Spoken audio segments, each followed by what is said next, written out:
ગઈકાલે સાંજે ફાયરમાંથી અમને એક ઇન્ટિમેશન મળી હતી કે વોટર ટાંકીનું ક્લિનિંગ પ્રોસેસમાં સવારથી જે ચાલતું હતું વોટર ટાંકીનું ક્લિનિંગ પ્રોસેસની પછી જે સીવર હોલ હતી યા એક મેનહોલ હતી એની અંદર એક માણસ જે નજીકમાં નારીગલામાં આવ્યા હતા જમવા માટે આવ્યા હશે ત્યાંથી પડી જતા માહિતી મળી પછી ફાયરની ટીમ અમે મોકલ્યા પછી રેસ્ક્યુ તો કર્યો હતો પણ એને હોસ્પિટલ પણ લઈ ગયા હતા પણ પછી હી વોઝ ડિક્લેર્ડ ડેડ.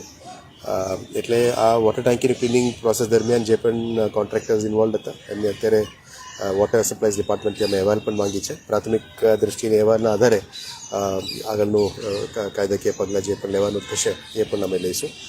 એના ઉપર પણ સ્ટ્રિક્ટ એક્શન પણ લેવાનું અમે કીધું છે. ઘણી બધી માંગણીઓ પણ અલગ અલગ લોકો પ્રતિ છે અને સમાજમાંથી પણ છે. We will study the case and we will do the action. પ્રાથમિક દૃષ્ટિએ અમે વોટર સપ્લાયઝ ડિપાર્ટમેન્ટ તરફથી ડિટેલ્સ માંગી છે. એટલે જે તે વખતે જે સવારના કામગીરી ચાલતી હતી એના પછી આ મેનહોલ કદાચ બંધ રહેવાની રહી ગઈ છે એવું પ્રાથમિક અહેવાલ મળી છે. પણ ઓફિશિયલ રિપોર્ટ અમે માંગી છે અત્યાર સુધી 10-10:30 વાગ્યા સુધી આવી જશે. એના પછી જે એજન્સી છે એના ઉપર પણ કાયદાકીય પગલાં લેવા માટે પણ આદેશ આપી છે અને જેને પણ બેદરકારી છે ઇન્વોલ્વ છે એની ઉપર first of all we have to C આ ડ્રેનેજ લાઇન છે સુઅર છે અથવા વોટરની એક્સેસ લાઇન છે એ બધું ચેક કરવું પડશે કારણ કે વોટર ટેન્કીનું નજીક છે. હું તો I will not be able to comment right now because official report જે આવે એનાથી જ કાર્યવાહી કરવામાં આવશે. પણ જે પણ બેદરકારી થઈ છે એના ઉપર જે પણ ઇન્વોલ્વ છે એના પણ જેના કારણે થયું છે we will be taking action.